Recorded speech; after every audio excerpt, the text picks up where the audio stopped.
Good morning class. मैं Basant Kumar class 10th के लिए मैं गया गाइडेंस की तरफ से आया हूँ और मैं पॉलिटिकल साइंस का +2 टीचर हूँ और पॉलिटिकल साइंस के साथ साथ हिस्ट्री भी मैं पढ़ाता हूँ।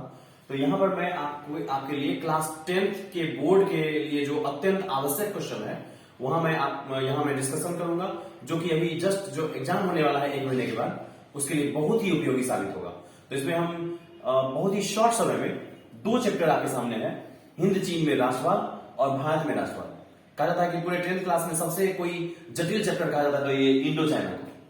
ये इंडो चाइना बहुत ज्यादा, उसमें अलग अलग टाइप का नाम होता है और ये सबसे इंपॉर्टेंट चैप्टर ये है, भारत में राष्ट्रवाद और यूरोप में राष्ट्रवाद। तो इन दोनों को मैं जस्ट डिस्कशन करने वाला हूं। तो इसमें मैं ऑब्जेक्टिव भी कुछ डिस्कशन करूंगा और बहुत सारा सब्जेक्टिव भी।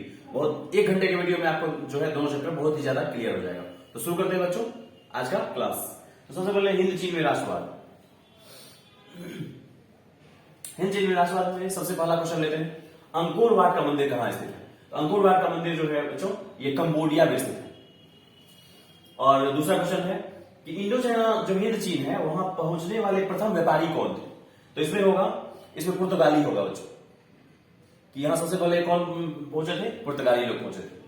इंडो चाइना में बसने वाले फ्रांसीसी को क्या कहते थे? तो ये कोलोन होगा। और ये क्वेश्चन सब बहुत बार रिपीट होता है, हर साल बहुत सारा क्वेश्चन रिपीट होता है, इसलिए ये सब समझना बहुत ज्यादा जरूरी है कि हिंद चीन में बसने वाले फ्रांसीसी जो रहते थे उनको कहा जाता था कोलोन।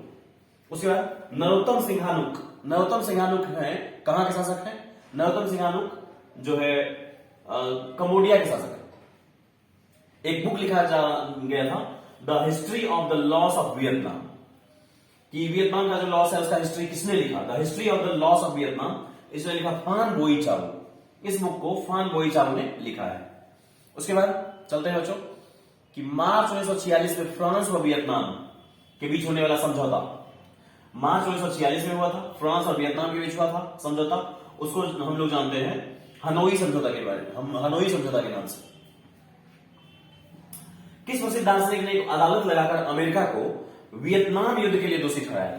तो ये होगा रसेल। यहां पे देखिए रसेल, हो ची मिन। तो इसमें आपको रसेल, अगर इसको आप अच्छे तरीके से याद कर लेंगे तो बिना ऑप्शन का अगर आपके पास आंसर आता है तो ये बहुत ही अच्छी बात है, इसलिए आप इसको याद करेंगे। तो ये है रसेल। उसके बाद इंडो चाइना क्षेत्र में अंतिम युद्ध समाप्ति के समय में अमेरिकी राष्ट्रपति कौन थे? तो ये है निक्सन साहब जो थे वो अमेरिकी राष्ट्रपति थे और हिंद चीन का क्षेत्र में जब युद्ध खत्म हो रहा था। हुआ आंदोलन किस प्रकृति का था? तो यहां पे देखिए क्रांतिकारी तो था ही, धार्मिक भी था, इसलिए ऑप्शन होगा क्रांतिकारी धार्मिक, दोनों था हुआ आंदोलन। उसके बाद जेनेवा समझौता कब हुआ है? तो जेनेवा समझौता 1954 ईस्वी में हुआ, जेनेवा समझौता। उसके बाद वियतनाम का एकीकरण का कार्य कब पूरा हुआ? तो वियतनाम का एकीकरण का कार्य जो है यहां पे थोड़ा सा गलत है, ये 1975 होना चाहिए। वो यहां पे इसलिए नहीं है कि आगे एक और क्वेश्चन है इसमें सुधार के दे दिया गया है, ये 1975 होगा। वियतनाम का जो एकीकरण है 1975 ईस्वी में हुआ था। अनामी दल के संस्थापक कौन है? तो ये होगा जोंगवेन आई। अनामी दल एक बनाया गया था इंडो चाइना समय में, तो उसका जो संस्थापक है वो जोंगवेन आई है। फिर उसके बाद दियन वियन फू के युद्ध में कौन बुरी तरह हार गया था? तो इसमें होगा फ्रांस जो है दियन वियन फू के युद्ध में बुरी तरह से हार गया था। दुई तान होई के नेता कौन है? क्रांतिकारी संगठन था एक दुई तान होई, इसका जो नेता था वो फान बोई चाओ था। उसके बाद है अगला कि जापान ने हिंद चीन पर कब अधिकार जमा लिया? तो जापान जो है 1940 ईस्वी में हिंद चीन पर अधिकार जमा लिया था। अगला सवाल स्कॉलर्स विद्रोह, आपको पता होगा स्कॉलर्स विद्रोह बहुत बार पूछा जाता है। स्कॉलर्स विद्रोह ईसाइयत के विरुद्ध हुआ था, तो स्कॉलर्स विद्रोह जो है 1868 ईस्वी में हुआ था। तो अगला सवाल, पुर्तगालियों ने कहां अपना केंद्र बनाया था? तो वहां पर मलक्का में अपना केंद्र पुर्तगालियों ने बनाया था। अगला सवाल कि वियतनाम की युद्ध के समाप्ति के समय अमेरिका राष्ट्रपति कौन था? तो ये अभी जस्ट मैं बता चुका हूं, निक्सन। हो ची मिन्ह का शाब्दिक अर्थ कई बार पूछा जा चुका है। हो ची मिन्ह का शाब्दिक अर्थ होता है पथ प्रदर्शक, राह दिखाने वाला। उसके बाद वियतनाम लोकतांत्रिक गणराज्य की स्थापना कब हुई, किस वर्ष हुई? तो ये हो गया 1945 ईस्वी में। वियतनाम लोकतांत्रिक गणराज्य की स्थापना 1945 में हुई। अंकोर वाट के मंदिर का निर्माण किसने करवाया था? तो अंकोर वाट के मंदिर का निर्माण कराया था सूर्यवर्मा द्वितीय ने। उसके बाद अमेरिका ने रबर के बागान पर किस रसायन का छिड़काव किया था? तो ये होगा एजेंट ऑरेंज। एजेंट ऑरेंज जो है एक रसायन है जिसको इसलिए छींटते हैं कि हुआ क्या कहता है कि अमेरिका जब बम बरसा रहा था तो अमेरिका के जहाज को यहाँ वियतनाम में लोग छिप छिप के पेड़ से उसको निशाना बनाते थे। तो एजेंट ऑरेंज ऐसा केमिकल था ये कि सारे पेड़ के पत्ते गायब हो जाते थे, तुरंत गिर जाते थे, पेड़ वेड़ सब खत्म हो जाता था। उसके बाद सब सैनिक दिखने लगता था ऊपर से, उसको खोज के वो लोग मारने लगता था। ये एजेंट ऑरेंज। तो अमेरिका ने रबर के बागान पर एजेंट ऑरेंज का छिड़काव किया था। कंबोडिया जो है, कंबोडिया में जब फ्रांस अधिकार कर लिया तो उसका एक राज्य बन गया था। कब बना था ऐसा? तो था 1863 ईस्वी में। उसके बाद लाल खमेर सेना किसकी थी? तो लाल खमेर सेना जो है सिंघानुक की थी। सिंघानुक ने लाल खमेर सेना बनाई थी। वियतनाम में तोंगिन फ्री स्कूल बनाया गया था। किस उद्देश्य से? तो पश्चिमी वेस्टर्नाइजेशन देने के लिए, वेस्टर्न शिक्षा देने के लिए वियतनाम में तोंगिन फ्री स्कूल की स्थापना की गई थी। अगला नियो लियो हक्सर, जिसका शॉर्ट नेम है NLHS। ये जो राजनीतिक पार्टी थी, किसकी पार्टी थी ये? तो ये होगा पाथित लाओ। पाथित लाओ ने NLHS पार्टी बनाया था। वियतनाम में अन्नामी दल की स्थापना किसने की? तो ये होगा जोंगवेन आई। यहां पे देखिए ये फिर से रिपीट हो गया, वही वाला सवाल जो गलत हो गया था। यहां पे देखिए संयुक्त वियतनाम का गठन कब हुआ? इसका मतलब ये हुआ बच्चों कि वियतनाम का एकीकरण कब हुआ? यही हुआ। संयुक्त मतलब मिल गया। तो वियतनाम का एकीकरण कब हुआ या संयुक्त वियतनाम का गठन कब हुआ? तो यहां पर दिया हुआ है 1975 ईस्वी। तो ये सही है। अगला हुआ हाओ आंदोलन का प्रणेता कौन था? हुआ आंदोलन प्रणेता था हुइन फूसो। हुइन फूसो जो है हुआ हाओ आंदोलन का प्रणेता था। हिंद चीन इंडो चाइना जो चैप्टर है, उस चैप्टर में इंडो चाइना है, उसमें कई बार पूछता है कि इंडो चाइना हिंद चीन में कौन कौन से देश आते हैं। तो उसमें चाइना भी ऑप्शन में रहेगा। चाइना तो बिल्कुल ही नहीं आता है। तो इंडो चाइना में कौन कौन से देश आते हैं बच्चों? तो इंडो चाइना में आते हैं कंबोडिया, वियतनाम और लाओस। ये तीनों मिलाकर इंडो चाइना यानी कि हिंद चीन कहा जाता है। और वियतनाम में स्कॉलर्स रिवोल्ट या स्कॉलर्स विद्रोह कब हुआ था? किसके विरुद्ध हुआ था? तो ये हुआ था ईसाइयत के विरुद्ध। तो वहां पर जबरदस्ती सबको जो है ईसाई धर्म में प्रेरित किया था, ईसाई धर्म अपनाने के लिए विवश किया जा रहा था। तो इसलिए ईसाइयत के विरुद्ध जो है स्कॉलर्स विद्रोह हुआ था। किस राष्ट्रपति के शासनकाल में अमेरिका ने वियतनाम युद्ध में पहली बार भाग लिया था? तो यह है रूजवेल्ट के शासनकाल में। फिर उसके बाद वियतनाम में तोंगिन फ्री स्कूल की जो स्थापना की गई थी वो कब की गई थी? तो ये होगा 1907 ईस्वी में। 1907 ईस्वी में किया गया था। मार्च 1946 से फ्रांस और वियतनाम के बीच होने वाला समझौता किस नाम से आता है? हनोई समझौता। अब देखिए वही सवाल, हिंद चीन में कौन सा देश नहीं आता है? तो इसका आंसर होगा चीन। चीन जो है हिंद चीन में नहीं आता है। वियतनाम स्वतंत्रता लीग की स्थापना जो है हो ची मिन्ह ने की थी। वियतनाम स्वतंत्रता लीग की स्थापना किसने की? हो ची मिन्ह ने। इंडो चाइना को किस देश ने अपने उपनिवेश के रूप में विकसित किया? तो अभी जस्ट मैंने बताया फ्रांस जो है उसको अधिकार कर लिया था। तो फ्रांस जो है उसको अपना उपनिवेश के रूप में उसको अपनाया था। हिंद चीन में आने वाले प्रथम यूरोपीय व्यापारी, तो ये होगा पुर्तगाली। पुर्तगाली जो है सबसे पहले हिंद चीन आए थे। अगला सवाल है लियांग किचाओ कौन थे? तो लियांग किचाओ एक चीनी सुधारक थे। चीन देश के थे सुधारक और वो यहाँ लियांग किचाओ जो है चीनी सुधारक थे। और प्राचीन काल में वियतनाम पर किस सभ्यता संस्कृति का प्रभाव था? तो ये था चाइना। चाइना का जो सभ्यता था उसका प्रभाव था, इसीलिए इसको हिंद चीन कहा जाता है। फ्रेंच इंडो चाइना की स्थापना किस वर्ष हुई? तो फ्रेंच इंडो चाइना की स्थापना 1887 ईस्वी में हुई। अब है ये इंडो चाइना का कुछ आपके सामने ऑब्जेक्टिव पेश किया गया था। अब है बच्चों भारत में राष्ट्रवाद का ऑब्जेक्टिव यहां पे आता है। तो गांधी जी ने दांडी यात्रा किस तिथि को आरंभ की थी? तो आप लोग जानते होंगे कि दांडी यात्रा ही जो है सविनय अभियान आंदोलन का शुरुआत था। और दांडी यात्रा में क्या किया गया था? नमक कानून को भंग करने के लिए दांडी मार्च किया गया था। और साबरमती आश्रम से आप लोगों को पता होगा। तो दांडी यात्रा किस तिथि को आरंभ की थी? तो यह है 12 मार्च 1930 ईस्वी को। यहीं से शुरुआत हुआ था। गांधी जी ने असहयोग आंदोलन की शुरुआत कब की थी? तो ये होगा 1 अगस्त 1920। 1 अगस्त 1920 को असहयोग आंदोलन का शुरुआत हुआ था। गांधी जी ने सवर्गीय अवज्ञा आंदोलन का आरंभ किस कार्य से किया? अभी जस्ट मैंने बताया। तो दांडी यात्रा जो है, दांडी मार्च जो है, यहीं से सवर्गीय अवज्ञा आंदोलन का शुरुआत हो चुका था। अगला है निम्नलिखित में से किस समझौता को दिल्ली समझौता के नाम से जानते हैं? तो गांधी जी जब इरविन से समझौता किए थे तो उसी समझौता को दिल्ली समझौता के नाम से जाना जाता है। इंडियन नेशनल कांग्रेस यानी कि भारतीय राष्ट्रीय कांग्रेस की स्थापना किसके संस्थापक जो है किसे माना जाता है, इसकी स्थापना का साहस किनको दिया जाता है, एओ ह्यूम। एओ ह्यूम को इंडियन नेशनल कांग्रेस का संस्थापक माना जाता है। आर्म्स एक्ट किसने लागू किया था, तो आर्म्स एक्ट जो है लिटन ने, लॉर्ड लिटन ने इसको लागू किया था। आर्म्स एक्ट में ये था कि आर्म्स रखने पर पाबंदी लग गई थी, कोई भी आर्म्स नहीं रख सकता है। हिंदू भारतीय लोग, हिंदू नहीं भारतीय लोगों को रखने का अधिकार नहीं था, अंग्रेज रख सकते थे। ये था आर्म्स एक्ट।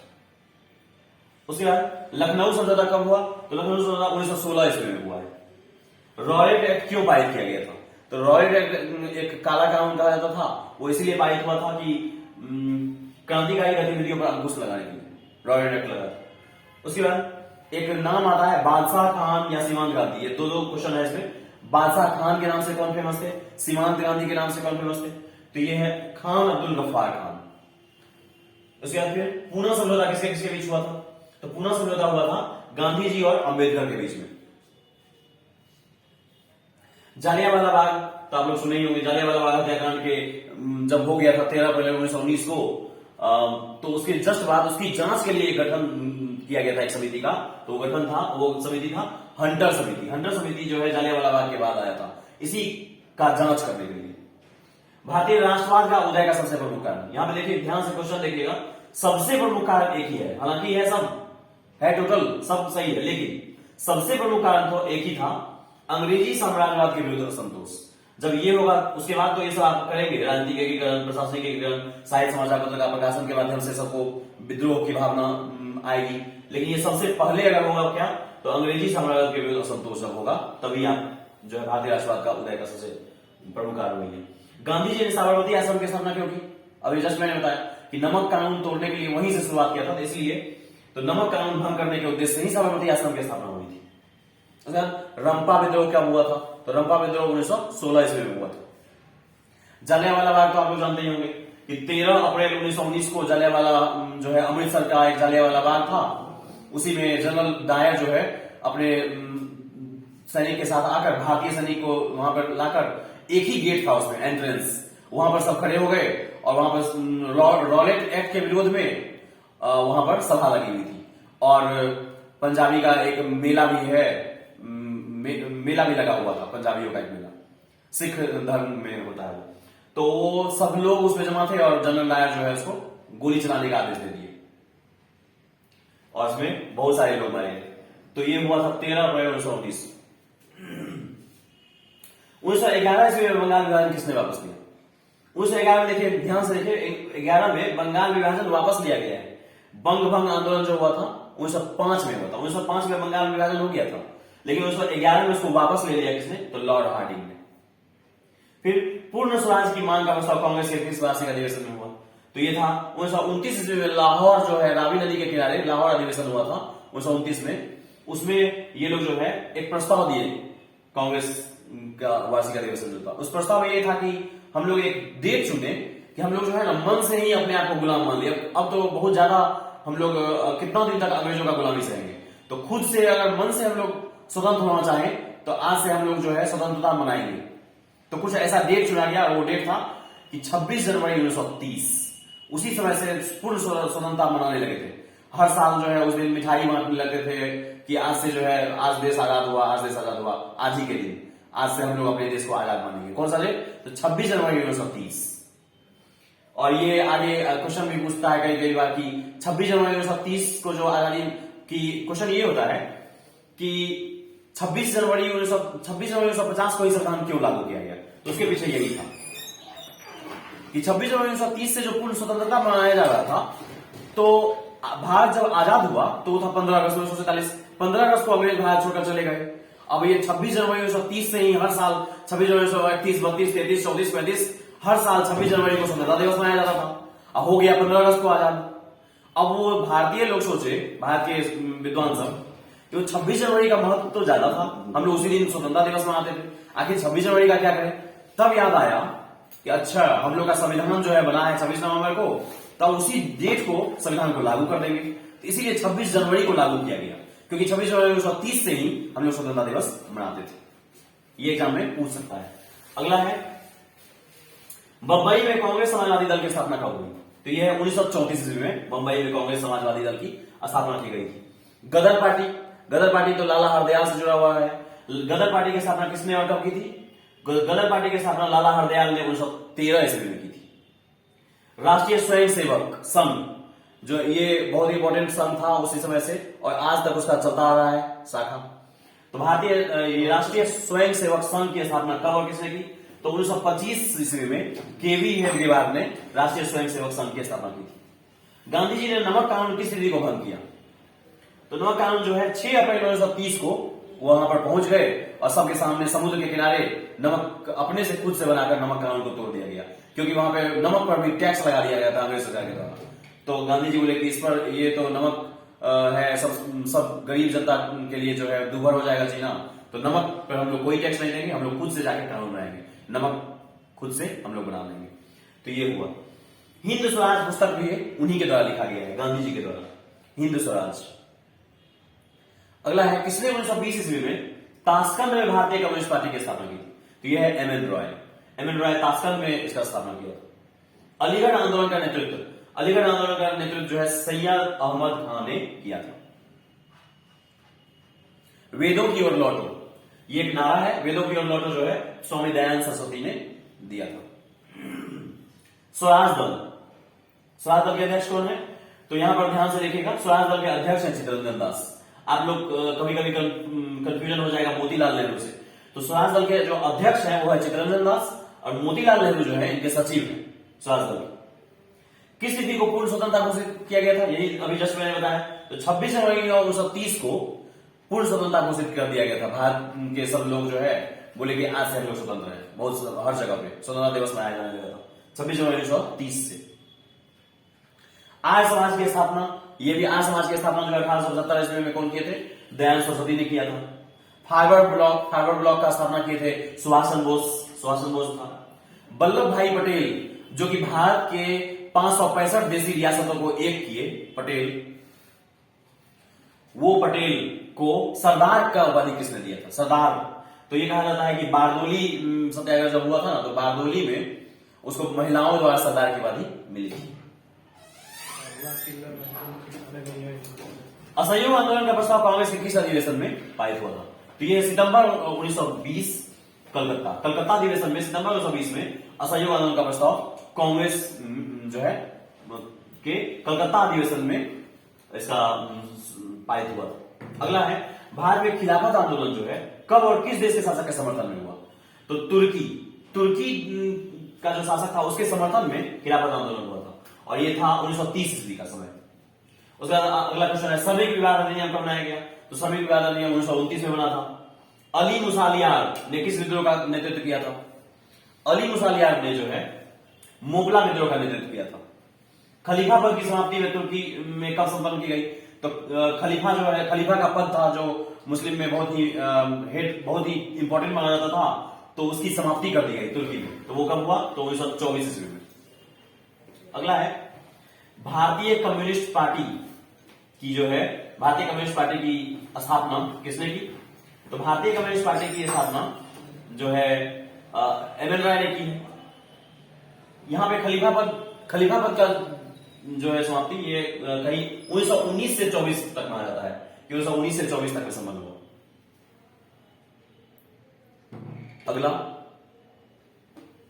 दक्षिण अफ्रीका से गांधी जी किस वर्ष भारत आए? तो ये 1915 ईस्वी में भारत आए थे। वो भारत वापस आ गए थे। उसके बाद गांधी जी ने किस गोलमेज सम्मेलन में भाग नहीं लिया था? ये कई बार पूछा है और कंपटीशन के एग्जाम में के लिए भी ये बहुत इंपॉर्टेंट है। तो गांधी जी जो है द्वितीय गोलमेज सम्मेलन में भाग लिया था, प्रथम और तृतीय में नहीं लिया। साइमन आयोग किस वर्ष आया था? तो साइमन आयोग जो भारत आया था 1928 ईस्वी में आया था।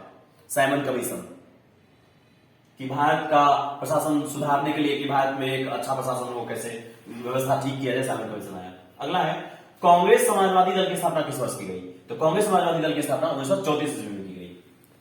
अगला है गांधी जी को महात्मा की उपाधि किसने दिया था? तो गांधी जी को महात्मा की उपाधि डॉक्टर ये रविन्द्रनाथ टैगोर ने दिया था।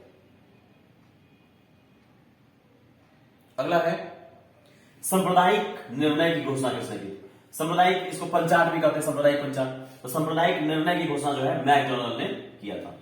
3 कठिया प्रणाली आप लोग जानते होंगे कि 20 कट्ठा का 1 बीघा होता है, तो 20 कट्ठा में 3 कट्ठा में नील की खेती करनी पड़ती थी। तो 3 कट्ठा प्रणाली जो है वो किसानों पर लागू हुआ था, तो अपने 20 कट्ठा में 3 कट्ठा पर वो नील का खेती करना पड़ता था उन्हें। टाना भगत आंदोलन किन आदिवासियों में हुआ था? तो आदिवासी का ये सब प्रजाति है, जाति संथाल, कोल, भील, उरांव, मुंडा, ये सब आदिवासी के जाति का नाम है। उसमें जो उरांव जनजाति था, उरांव जनजाति में जो है टाना भगत आंदोलन हुआ था। भारतीय स्वाधीनता समिति की स्थापना कहां की गई? तो ये होगा जर्मनी में। जर्मनी में भारतीय स्वाधीनता समिति की स्थापना की गई। तो ये तो ऑब्जेक्टिव हो गया बच्चों। अब है सब्जेक्टिव। हो ची मिन्ह कौन थे? हो ची मिन्ह के बारे में लिखे, ये आएगा। तो इसमें कहीं कहीं आपको 2 नंबर का भी मिलेगा आंसर, 4 नंबर का भी मिलेगा। 2 नंबर में पूछता है ये लघु उत्तरीय, एक होता है अति लघु उत्तरीय 2 नंबर का, एक होता है दीर्घ उत्तरीय 4 नंबर का, 5 नंबर का पूछता है। तो 4 नंबर का सवाल में ये सब पूछेगा कि ये सब 2 नंबर का पूछेगा। हो ची मिन्ह मार्ग क्या है? हो ची मिन्ह के संबंध में लिखे। तो ये हो ची मिन्ह जो है साम्यवाद से प्रभावित थे।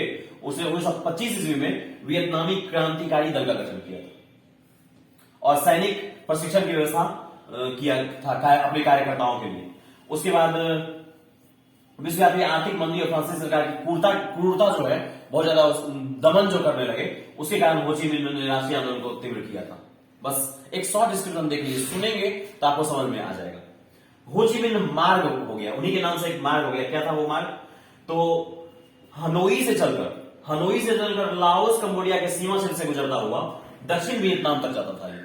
यही था हो ची मिन्ह मार्ग। इसमें कच्ची पक्की सड़कें मिलकर पूरे वियतनाम से जुड़ी थी। यह मार्ग बहुत ही मजबूत था, रसद सप्लाई होता था इसमें। अमेरिका जो है सैकड़ों बार इस पर बमबारी कर चुका था, लेकिन कभी इस मार्ग को पूरी तरह से खत्म नहीं कर पाया वो। और तुरंत जो है उनके समर्थित जो लोग हैं, उसके भक्त लोग जो थे, वो तुरंत जो है उसको मरम्मत कर लेते थे उस मार्ग को। और इसीलिए अमेरिका जो है उस पर नियंत्रण करना चाहता था, लेकिन नहीं हो पाया। अब हिंद चीन का अर्थ, वो जस्ट मैंने बताया, हिंद चीन का जो अर्थ है वो क्या है? तो हिंद चीन में है वियतनाम, लाओस और कंबोडिया, ये तीनों मिलाकर हिंद चीन कहलाते थे। और इसका क्षेत्रफल था 2.80 लाख वर्ग किलोमीटर। और इसकी उत्तरी सीमा म्यांमार एवं चीन को छूती थी, और दक्षिण में चीन सागर है, और पश्चिम में म्यांमार के क्षेत्र पड़ते थे। यही था हिंद चीन। उसके बाद अमेरिका जो है हिंद चीन में कैसे दाखिल हुआ? अमेरिका शुरू में फ्रांस का सहयोग करता था, लेकिन साम्यवादी का जो प्रभाव बढ़ता गया, उसको रोकने के लिए अमेरिका हिंद चीन में दाखिल हो गया था। दूसरी तरफ कंबोडिया का जो शासक था सिंगानुक, वो अमेरिका से अलग हो गया था और चीन की ओर चला गया, जिससे अमेरिका को कंबोडिया में हस्तक्षेप करने का अवसर मिल गया।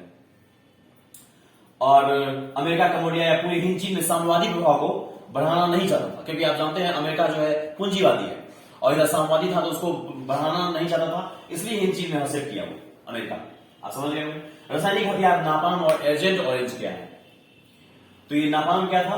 तो ध्यान से देखिए, नापाम बम और एजेंट ऑरेंज।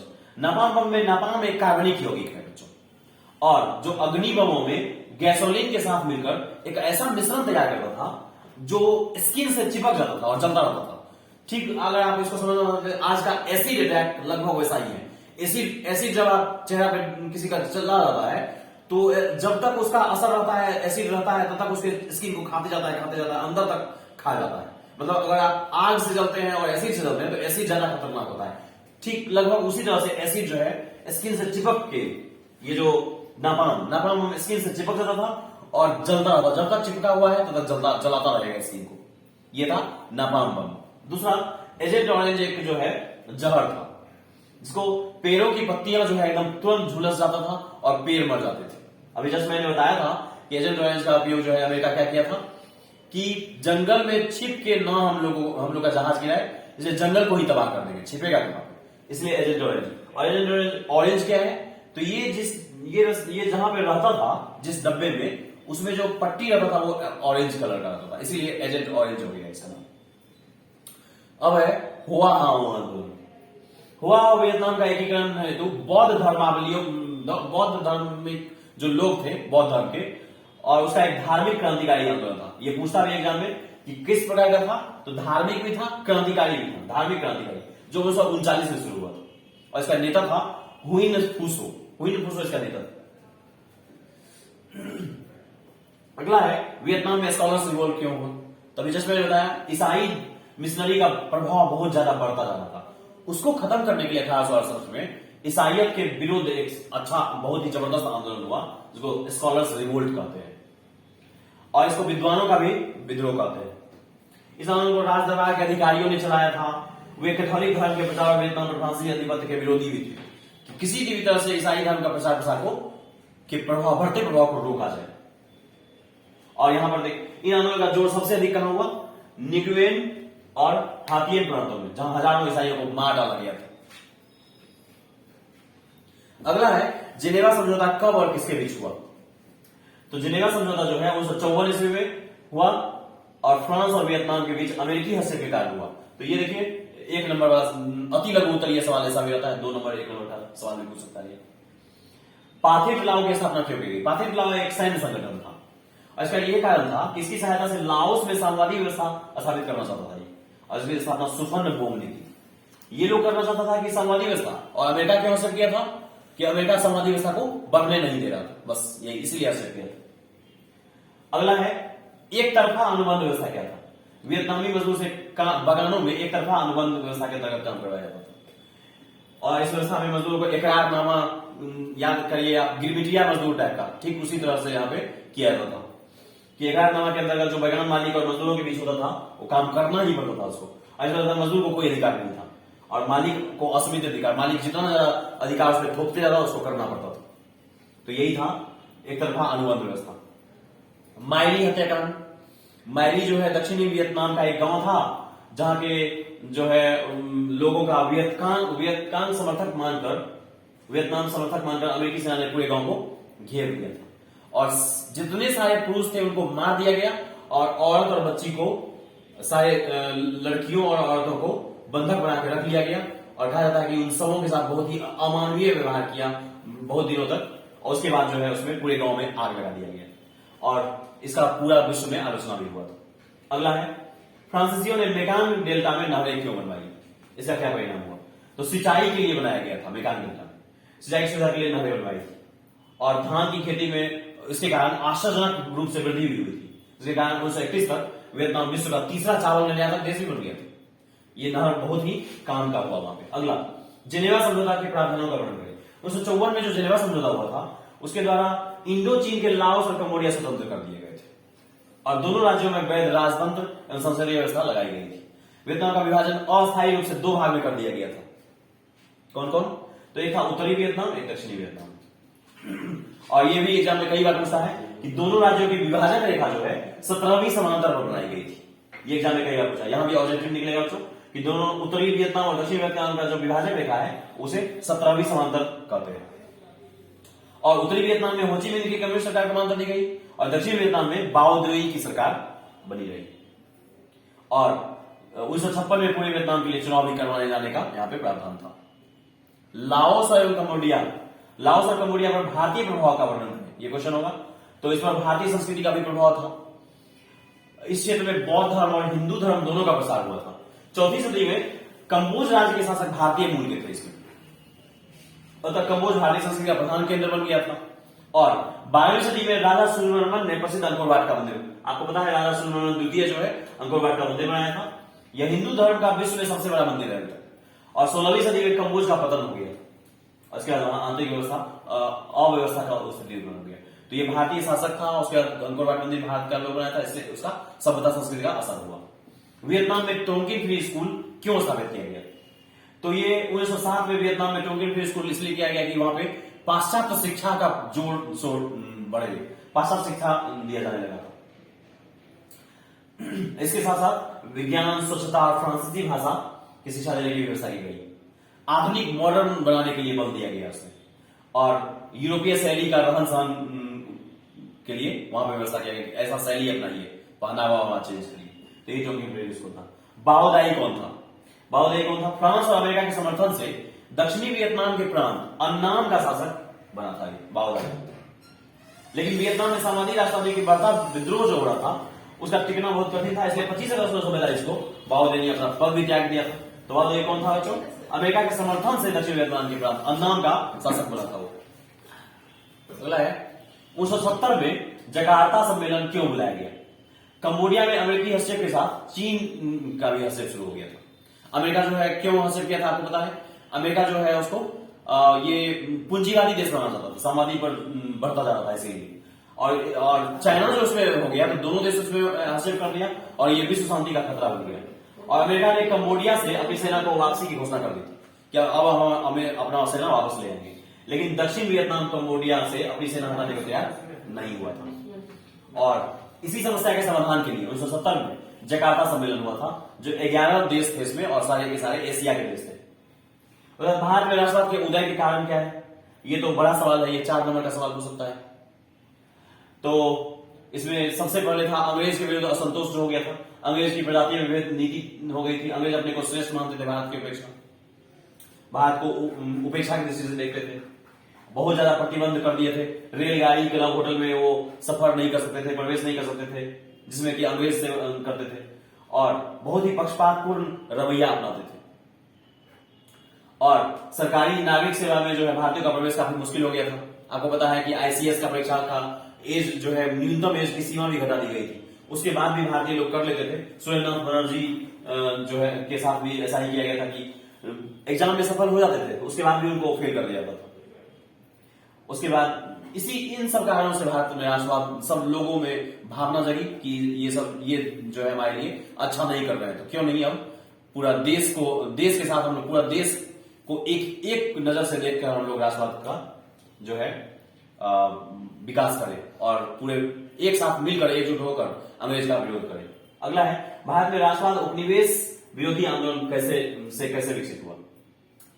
तो हिंद चीन के समान भारत में भी राष्ट्रवाद का उदय, हिंद चीन के वहां पे इंडो चाइना में हो गया था, उसी तरह से भारत में भी इसका विकास हुआ, उदय हुआ। और औपनिवेशिक शासन जो अंग्रेज जो है 200 साल तक शासन किया, तो भारत को अपना उपनिवेश बना लिया और उसका दोहन करने लगा। तो सब लोग जब जागरूक हो गए तो उसके प्रति जो है उनमें बहुत ही प्रतिक्रिया स्वरूप उसका विरोध करने लगे और इसी कारण से जो है आंदोलन विकसित हुआ था। और इसमें जो है इसमें जो है भारत के राजनीतिक और प्रशासनिक एकीकरण, पाश्चात्य शिक्षा का प्रसार, मध्यम वर्ग का उदय, सामाजिक धार्मिक सुधार आंदोलन, साहित्य और समाचार पत्र का विकास, ये सब इसमें बहुत ही इंपॉर्टेंट पॉइंट है। भारतीय राष्ट्रीय कांग्रेस के स्थापना के लिए बहुत ही ज्यादा वृद्धि किया ये लोग। उसके बाद प्रथम विश्व युद्ध के भारत पर हुए, प्रथम विश्व युद्ध जो हुआ था 1914 से 1918 तक, तो भारत पर क्या प्रभाव पड़ा था? इसमें है कि ब्रिटेन ने भारतीय नेताओं की सहमति लिए बिना ही भारत को युद्ध में घसीट लिया था। और कांग्रेस, उदारवादी और भारतीय रजवाड़ा ने जो है इस उम्मीद से सरकारी की अंग्रेज सरकार को समर्थन दिया कि युद्ध के बाद उन्हें स्वराज प्राप्ति हो जाएगी। ये शुरू में ही वादा किया था कि ये युद्ध जैसे ही खत्म होगा तो हमको आप स्वराज दीजिएगा, तब हम आपका मदद करेंगे। लेकिन ऐसा हुआ नहीं और इससे जो है अर्थव्यवस्था भी चौपट हो गया और भारतीय जनता की स्थिति बहुत जो है खराब हो गई। और विश्व युद्ध का प्रभाव राजनीतिक गतिविधियों पर भी पड़ा। विश्व युद्ध के दौरान क्रांतिकारी गतिविधियां काफी बढ़ गई और राष्ट्रवादी आंदोलन को बल मिला। इस कारण से भी राष्ट्रवादी भावना बढ़ने लगी सब लोगों में। साइमन कमीशन का गठन क्यों किया गया? भारतीयों ने इसका क्यों विरोध किया था? तो 1919 ईस्वी के भारत सरकार अधिनियम में व्यवस्था की गई थी कि 10 वर्ष के बाद एक ऐसा आयोग नियुक्त किया जाएगा जो इस बात की जांच करेगा इस निर्णय में कौन कौन सा परिवर्तन संभव है। 1919 में याद करिए मॉन्टेग्यू चेम्सफोर्ड सुधार हुआ था, तो उसी में व्यवस्था की गई कि उसका जांच करने के लिए 10 वर्ष के बाद। और ब्रिटिश प्रधानमंत्री ने समय से पहले सर जॉन साइमन के नेतृत्व में 8 नवंबर 1927 को साइमन कमीशन की स्थापना की थी। इसमें 7 सदस्य अंग्रेज के थे। इस कमीशन का उद्देश्य संवैधानिक सुधार पर विचार करने था और इसमें किसी भी भारतीय को शामिल नहीं किया गया था। इसीलिए इसका तीव्र विरोध हुआ था। साइमन वापस जाओ और इसी में लाला लाजपत राय का हत्या भी हो गया था, वो लाठी का प्रहार से। मुस्लिम लीग ने भारतीय राजनीति को किस प्रकार प्रभावित किया था? मुस्लिम लीग जो कि अलग एक देश का निर्माण किया था। मुस्लिम लीग का गठन 1906 ईस्वी में हुआ था और मुसलमान का पृथक निर्वाचन क्षेत्र बना दिया गया सरकार ने और यहीं से भेदभाव शुरू हो गया था कि मुसलमानों के लिए पृथक निर्वाचन क्षेत्र बना दिया गया और हिंदू और मुसलमान में मतभेद का यही कारण बन गया। और जिन्ना के नेतृत्व में लीग ने 14 सूची मांग रखकर भारत के विभाजन में भी सहायता कर दी। उसे अलग देश का मांग कर दिया था जिन्ना ने। द्विराष्ट्र से ध्यान दिया था जिन्ना ने, आपको पता होगा।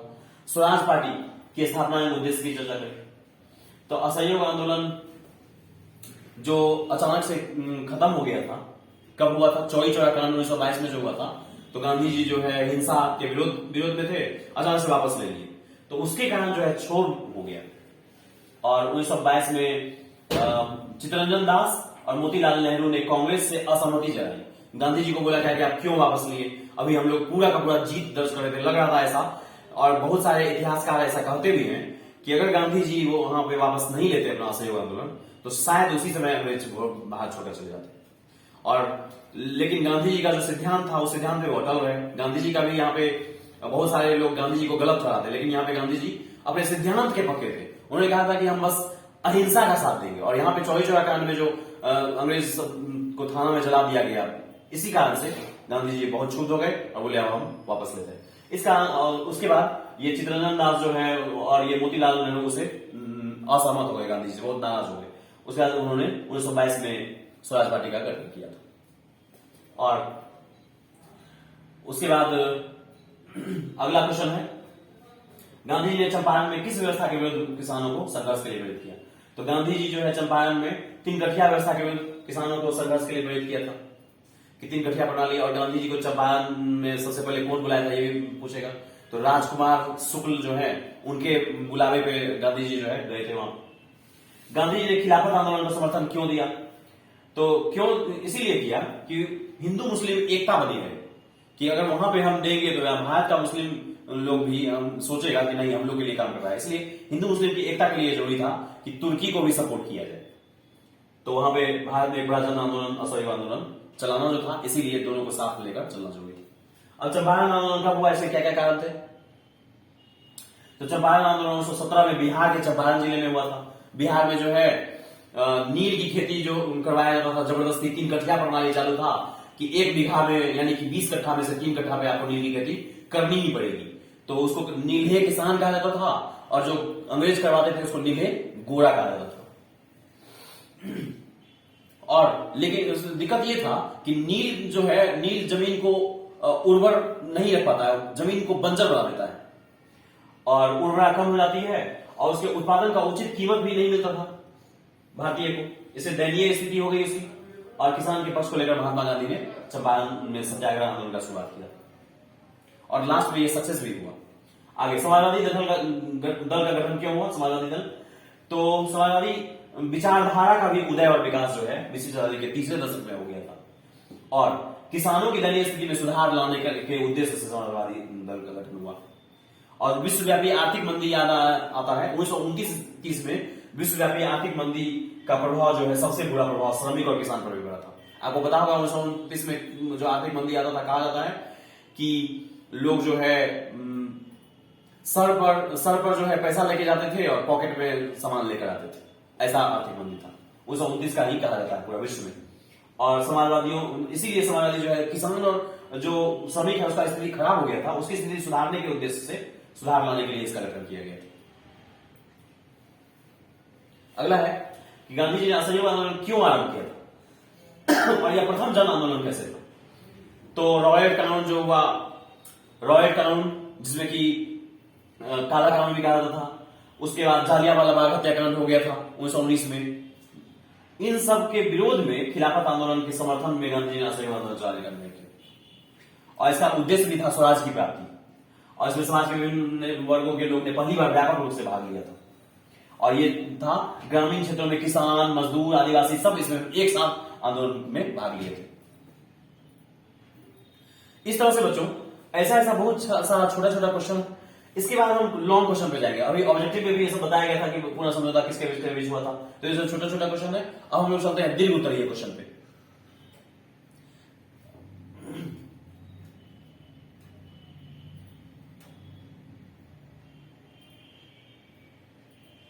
तो दीर्घ उत्तरीय क्वेश्चन शुरू करते हैं बच्चों। तो दीर्घ उत्तरीय बहुत इंपॉर्टेंट है, एक एक क्वेश्चन में आपको 4-5 नंबर मिल सकता है। हाँ, तो ये है हिंद चीन में राष्ट्रवाद के विकास का वर्णन करें। राष्ट्रवाद का विकास हिंद चीन में कैसे हुआ। तो इसमें आपको लिखना पड़ेगा कि बहुत सारा पॉइंट के माध्यम से भी लिखना पड़ सकता है, और यहां पर देखिए मैंने लिखा है, इसमें से भी आप पॉइंट निकाल सकते हैं कि हिंद चीन में राष्ट्रवाद के विकास के विभिन्न तत्वों का योगदान था कौन कौन। तो इसमें औपनिवेशिक शोषण तो हो ही रहा था, पहला ये हो जाएगा, और स्थानीय आंदोलन जो है उसको बहुत ज्यादा बढ़ावा दिया। औपनिवेशिक शोषण हो रहा था उसके नीतियों के साथ, तो स्थानीय आंदोलन बढ़ावा दिया।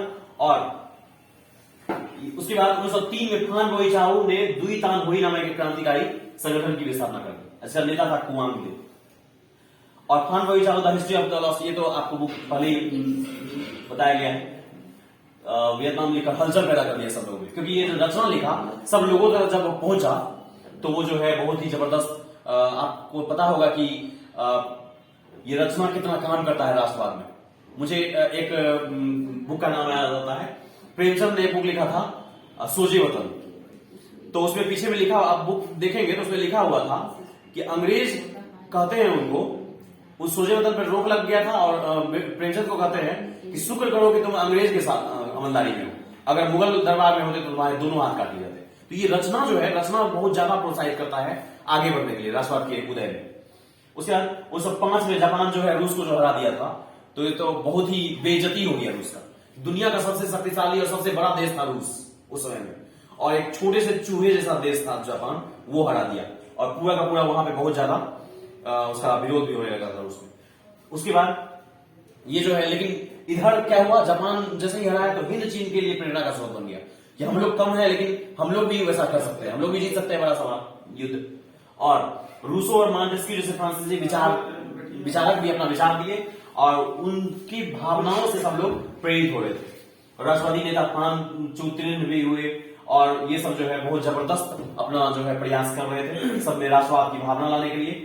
और हालांकि हिंद चीन में जो पहले जो राष्ट्रवाद का विकास हुआ वो कोचिन चीन, अन्नाम, तोकिन जैसे शहर तक ही सीमित था, लेकिन जब पहली बार विश्व युद्ध शुरू हो गया तो हजारों लोगों को सेना में जब भर्ती किया गया तो सब हजारों मजदूरों को जो है उसमें बहुत ही काम का हुआ कि हम लोग भी सेना में जाएंगे, हम लोग भी सेना में जाएंगे। इस तरह से पूरा का पूरा एरिया जो है उसमें तब्दील हो गया, और जो कुछ क्षेत्रों तक सीमित था वो राष्ट्रवाद पूरा का पूरा देश में फैल गया।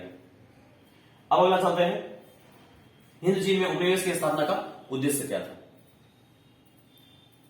तो ये पॉइंट है कि व्यापारिक प्रतिस्पर्धा था एक, उसके बाद है कच्चे माल तथा बाजार की उपलब्धता, गोरे होने का दायित्व। यूरोपीय गोरे का यह दायित्व था कि पिछड़े काले लोगों पर को सभ्य बनाए। ये हमेशा कहते थे गोरे लोग कि हम लोग दुनिया में इसलिए पैदा हुए हैं कि हम लोग सबसे सभ्य जाति है, और जितने सारे काले लोग हैं उनको हम जो है सभ्य बनाने का है।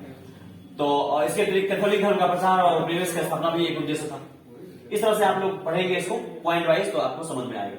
माइली घटना क्या था, ये अभी हम ऑब्जेक्टिव छोटे शॉर्ट क्वेश्चन में बता दिए थे। माइली का हत्याकांड क्या था। उसके बाद वियतनाम के स्वतंत्रता संग्राम में हो ची मिन्ह का योगदान हम मूल्यांकन करें। हो ची मिन्ह के बारे में जैसे मैंने बताया था कि वियतनामी स्वतंत्रता का जो आंदोलन था उसके मेन नेता जो है हो ची मिन्ह थे। उनका मूल नाम आप लिख सकते हैं न्यूगेन सिंह।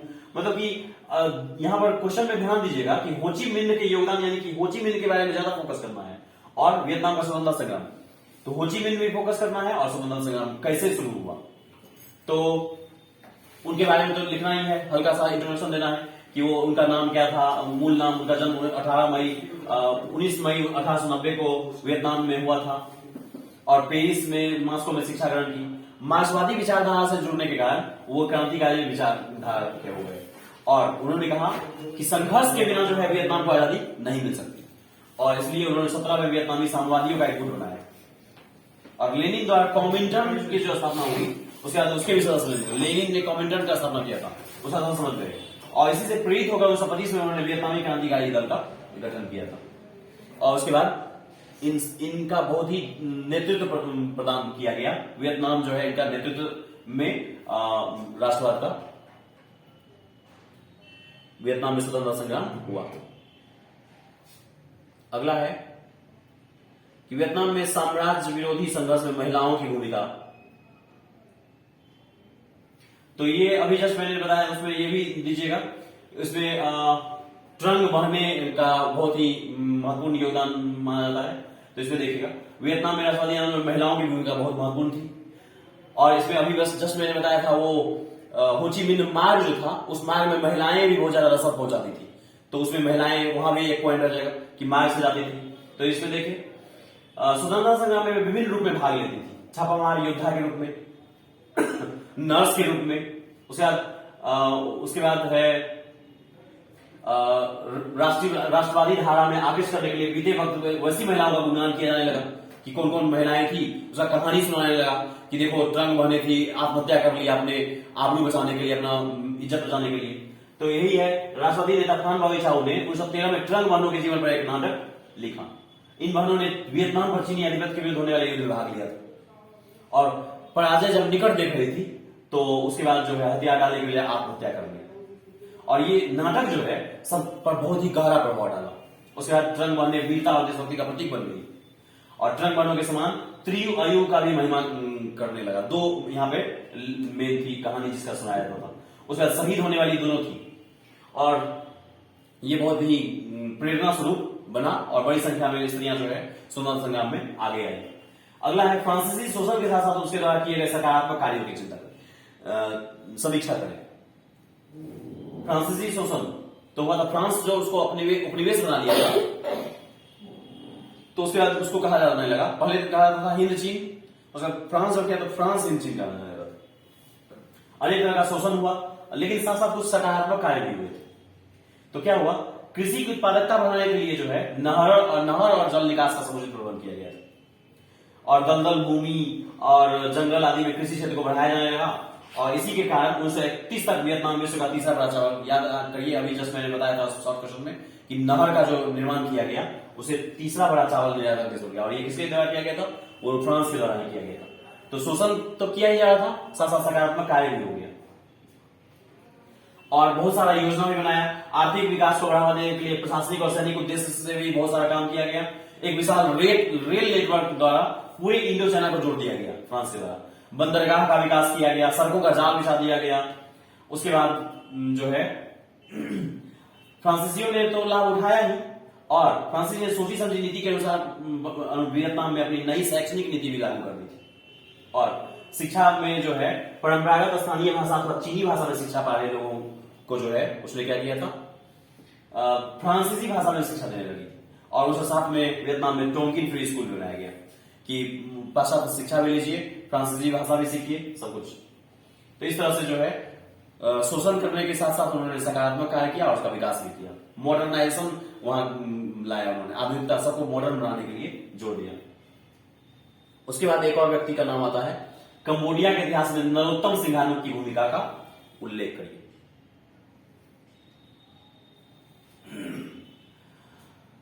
तो नरोत्तम सिंघानुक क्या हुआ, जिनेवा समझौता 1954 में हुआ था जो, तो कंबोडिया को भी स्वतंत्रता मिल गया था 1954 में। उसके बाद सिंघानुक जो है चीन और जर्मनी से संबंध बढ़ाया था सबसे पहले और इसे जो क्षुब्ध होकर अमेरिका जो है कंबोडिया पर बमबारी किया और 1970 में दक्षिणपंथी की सहायता से पदच्युत कर दिया था। सिंघानुक ने पेकिंग में अपनी सरकार बनाई थी और दक्षिणपंथी सरकार लोन नोल के विरुद्ध संघर्ष आरंभ कर दिया था और जैसे ही किया तो अमेरिका जो है उसके लिए सेना भेज दिया और उसके बाद जो है 1975 में सिंघानुक की लाल खमेर सेना, सिंघानुक ने लाल खमेर सेना का गठन किया था, ने राजधानी न्योम्पेन पर अधिकार कर लिया और स्वदेश लौटकर सिंघानुक 1975 में राष्ट्र का अध्यक्ष बन गए और 1978 में उन्होंने राजनीति संन्यास लिया। मतलब नरोत्तम सिंघानुक क्या क्या काम किए थे इसके बारे में आपको यहां से पता चलेगा। अमेरिकी वियतनामी युद्ध में होची मिन्ह यानी कि भूल भुलैया मार्ग कहा जाता था उसको, वो क्या भूमिका था अभी हम शॉर्ट क्वेश्चन में बताए थे। उसी के रास्ते जो है रसद पहुंचाया जाता था, कई बार उसको खत्म कर दिया जाता था, बार बार ये लोग मरम्मत कर लेते थे। आगे अब है भारत में राष्ट्रवाद के उदय के कारण। तो अंग्रेजी साम्राज्यवाद के विरुद्ध असंतोष, ये मैंने बताया था सबसे मेन कारण यही है कि अंग्रेजी साम्राज्यवाद के विरुद्ध असंतोष हो गया था। ऐसा सा नीति ला रहा था जो भारतीय लोगों को बिल्कुल ही पसंद नहीं था, औपनिवेशिक नीति था वो।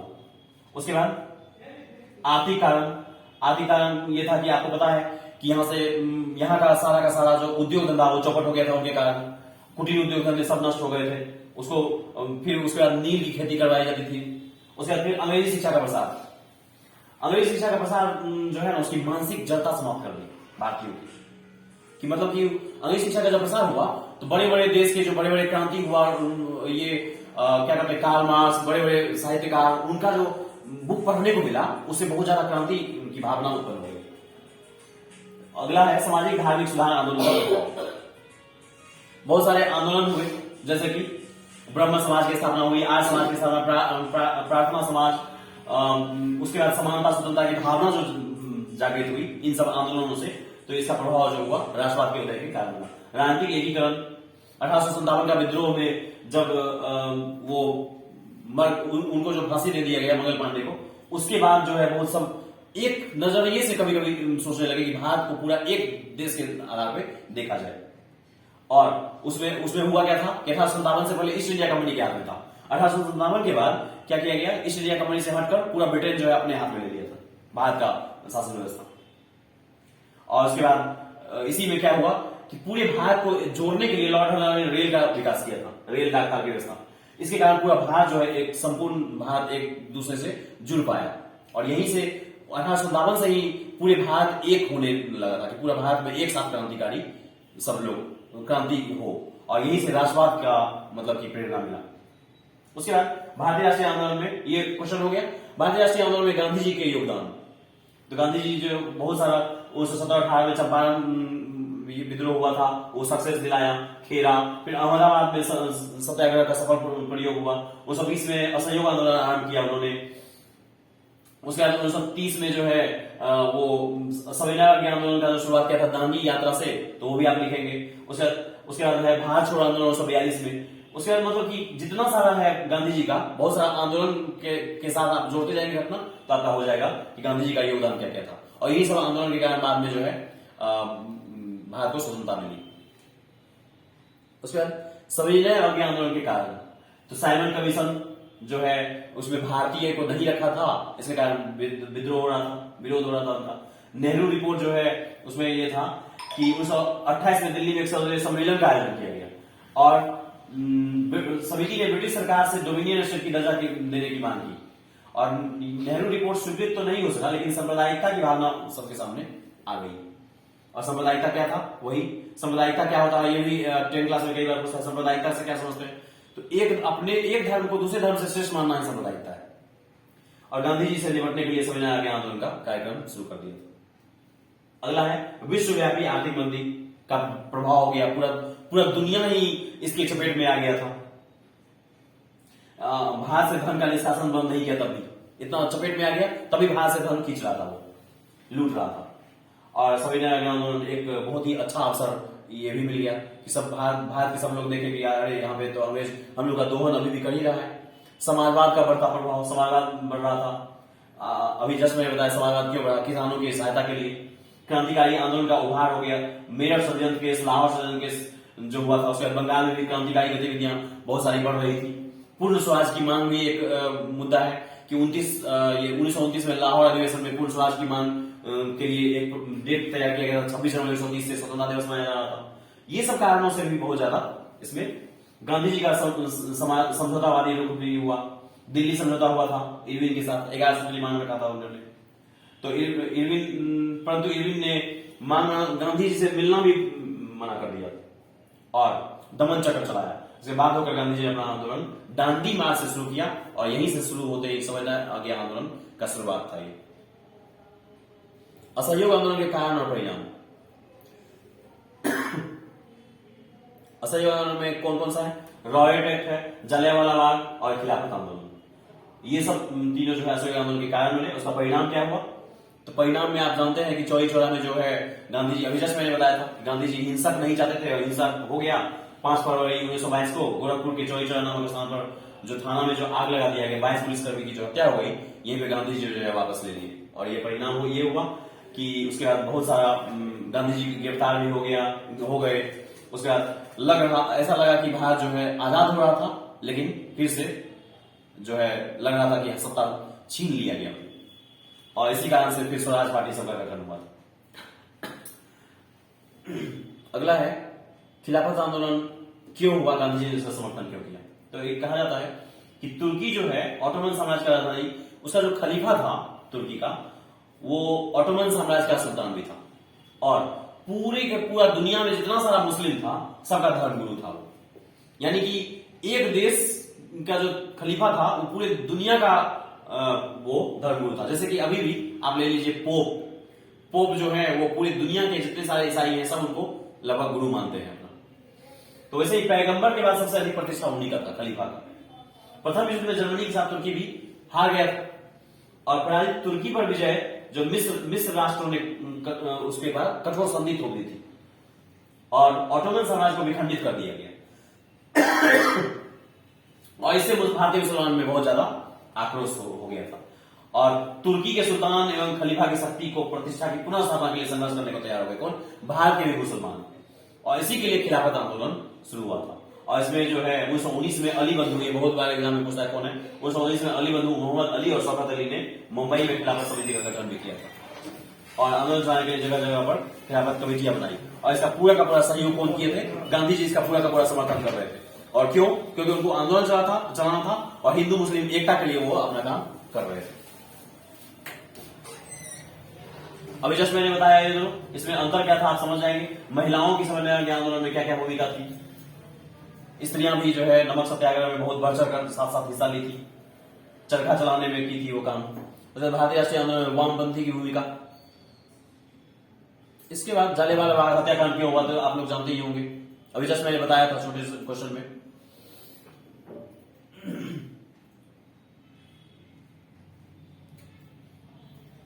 उसके बाद टाना भगत आंदोलन के माध्यम से मैंने बताया था कि भारतीय राष्ट्रीय आंदोलन जनजातीय लोगों की क्या भूमिका है। टाना भगत आंदोलन मैंने बताया था ओरम जाति का था। उसके बाद कोल भील विद्रोह, ये सब कई बार ऐसा हुआ जो कि भारत में राष्ट्रवाद का उदय का कारण भी बना था।